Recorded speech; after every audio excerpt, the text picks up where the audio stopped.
O'rta Osiyoda birinchi bo'lib shu bizning birinchi stansiyamiz Bassu gidroelektrostansiyasi ishga tushgan. 1926-yil.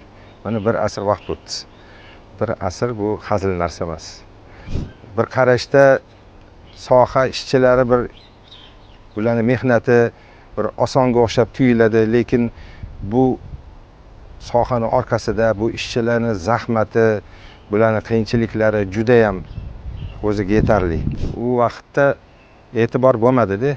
Umuman energetika sohasiga e'tibor bo'lmadi.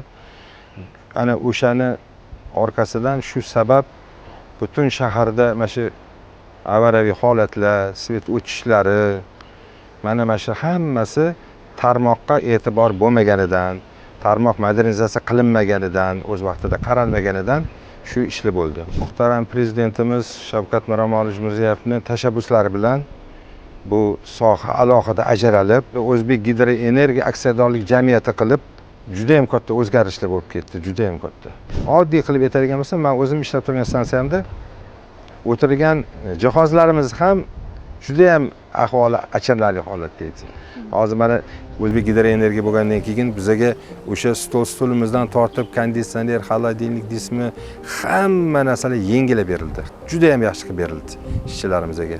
Bundan hamma men hamkasblarim, shogirdlarim hamma mamnun.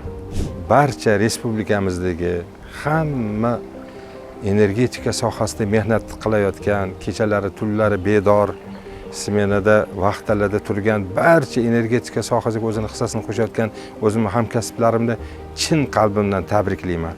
Hozirgi yoshlarga maslahat berardimki, shu sohani tanlasin. Bu soha juda ham sharafli soha. O'z kasbini yetuk mutaxassisi bo'lib qolishlarini tilab qolaman.